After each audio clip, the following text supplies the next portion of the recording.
ఓం నమో నారాయణాయ నరదృష్టి నివారణ కాళభైరవాయ నమో నమః. ఓం గురు బ్రహ్మ గురు విష్ణు గురుదేవో మహేశ్వరః గురు సాక్షాత్ పరబ్రహ్మ తస్మై శ్రీ గురుదేవాయ నమో నమః. హరి ఓం. మా ఛానల్కి స్వాగతం. చూస్తున్న వీక్షకులకు ప్రేక్షకులకు ప్రియ కాళభైరవ భగవద్బంధులకి స్వాగతం పలుకుతూ మమ్మల్ని ఎంతగానో ఆదరిస్తూ ఉండబడినటువంటి ప్రియ సోదర సోదరీమణులకు, జ్యోతిష్య అభిమానులకు, సనాతన ధర్మ సంరక్షకులు అందరికీ కూడా గురు పూర్ణిమ శుభాకాంక్షలు.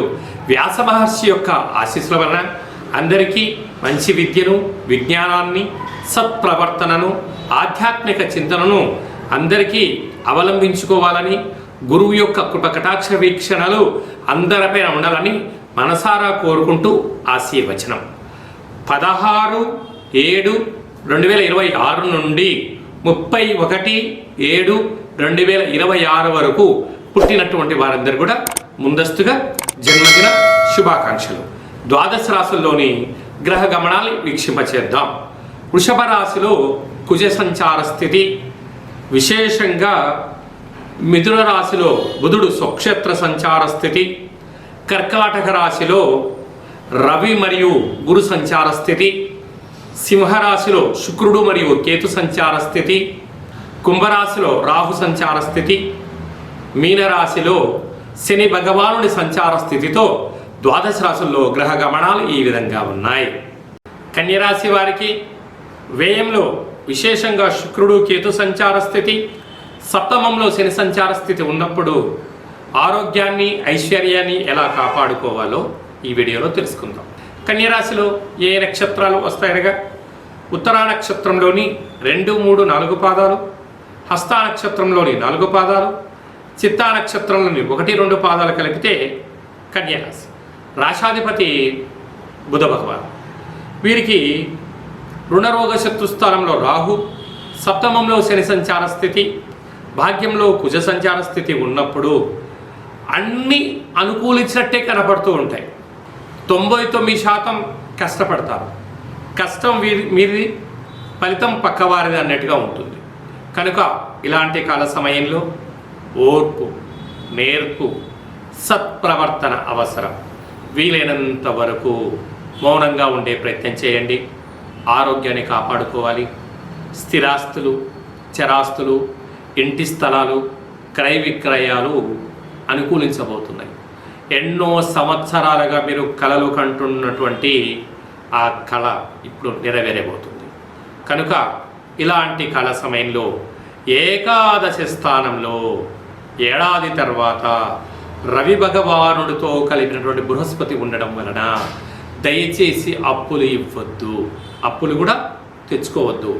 ఉండబడినటువంటి వాటితో సర్దుకపోగలిగినట్లయితే వీలైనంత వరకు ఆనందం, ఆరోగ్యం మీ సొంతం. లేకపోతే వెళ్ళిపోయిన ధనం, గడిచిపోయిన సమయం తిరిగి రాదు అని చెప్పి కూడా గమనించాలి.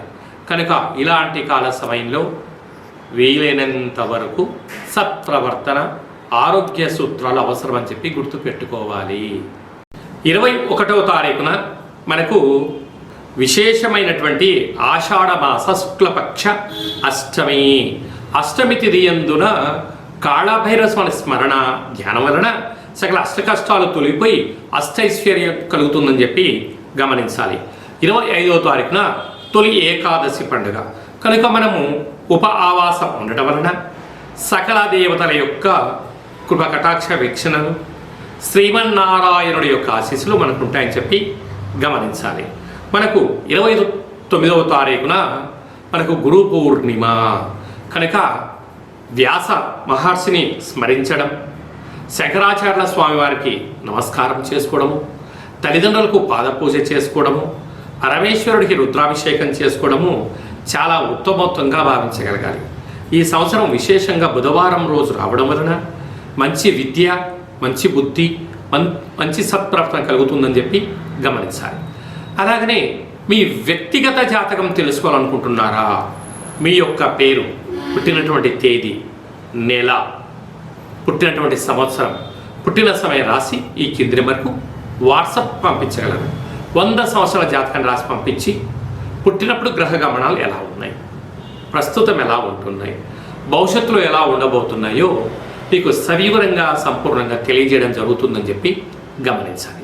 అలాగనే చాలామందికి పుట్టినటువంటి కాల సమయంలో డేట్ ఆఫ్ బర్త్లు లేనటువంటి కారణం వలన పేరు యొక్క మొదటి అక్షరాన్ని అనుసరిస్తూ రాశిని తెలియచేస్తూ రమణ శాస్త్రం ద్వారా అనగా గవళ ద్వారా కాళభైరవ ఉపాసన చేత భూత భవిష్యత్ వర్తమానాన్ని తెలియచేయడం జరుగుతుంది.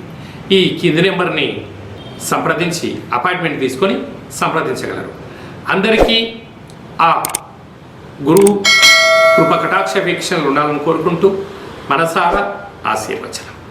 శతమానం భవతి శతాయు పురుష సతేంద్రియ ఆయుష్యేవేంద్రియే ప్రతిష్టతి ధనం ధాన్యం బహుపుత్రలాభం శత సంవత్సరం దీర్ఘమాయు సర్వే జనా సుఖినో భవంతు లోకా సమస్తా సుఖినో భవంతు సర్వం కాళభైరవ దేవతార్పణమస్తు.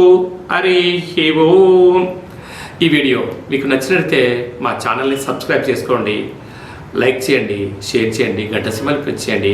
ఆధ్యాత్మిక భక్తి సమాచారాన్ని భగవద్బంధులకు మిత్రులకు స్నేహితులకు చేరవేసి హిందూ ధర్మాన్ని కాపాడండి.